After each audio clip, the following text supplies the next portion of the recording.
గలం కొట్టేటప్పుడు మనం ఇక్కడ ఒక ముడత మొక్క తగిలింది. సో జాగ్రత్తగా చూడండి.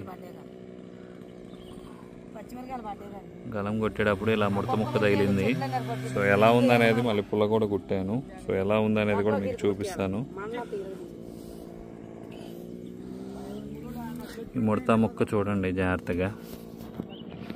ముడత మొక్క చూడండి, గలం స్ప్రే చేసిన ముందు ఇలా ఉంది. సో కొట్టిన తర్వాత ఎలా ఉందనేది చెప్తాను నేను. అక్కడ నుంచి ఎన్నోసార్లు అనేది మీరు ఒక్కసారి రఫ్గా లెక్కేయండి, ఒకసారి 2 సార్లు వీడియో చూసైనా కానీ. సో ఎందుకంటే నేను చెప్తే నమ్మే వాళ్ళు ఉన్నారు, ఎవరో ఒకళ్ళు ఉంటారు అది ఇది ఒకటేనా అని. సో అందుకని చూపిస్తున్నాను నేను. సో అక్కడ నుంచి చూపించుకుంటారా ఫోటో మొక్కలు కొంచెం. అక్కడ నుంచి ఈ చుట్టూ 2-3 మొక్కలు చుట్టూ కూడా ఎక్కడా కూడా ముడత కనిపించట్లేదు ఇప్పుడు వరకు. అసలు ఒక మొక్క కూడా ముడత లేదు. సో అలాంటి మొక్కలు ఇక్కడ అసలు ఎక్కడా కూడా లేవు అనమాట. సో ఆ టైంలో మొక్కలు ఎలా ఉంది, ఇప్పుడు ఎలా ఉంది అనేది ఒక్కసారి గమనించండి. సో ఈ గలం కొట్టిన తర్వాత సో పుల్ల గుర్తు పెట్టింది ఎలా ఉందనేది నేను మీకు చూపిస్తున్నాను కదా. సో ఇప్పుడు ఎలా ఉందనేది చూద్దాము. ఈ 6 రోజుల వ్యవధిలో ఎలా ఉందంటే చూడండి.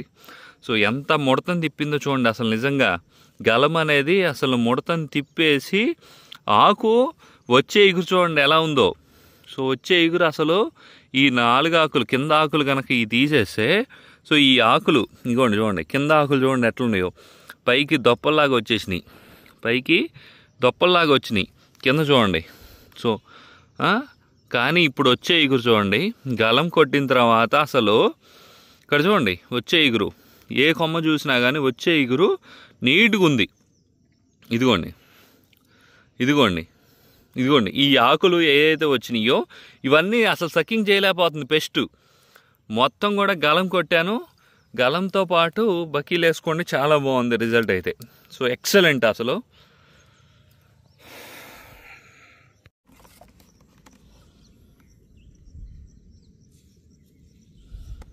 గలం స్ప్రే చేసిన తర్వాత మొక్క చూడండి ఇగురు ఎంత క్వాలిటీగా ఉంది అనేది.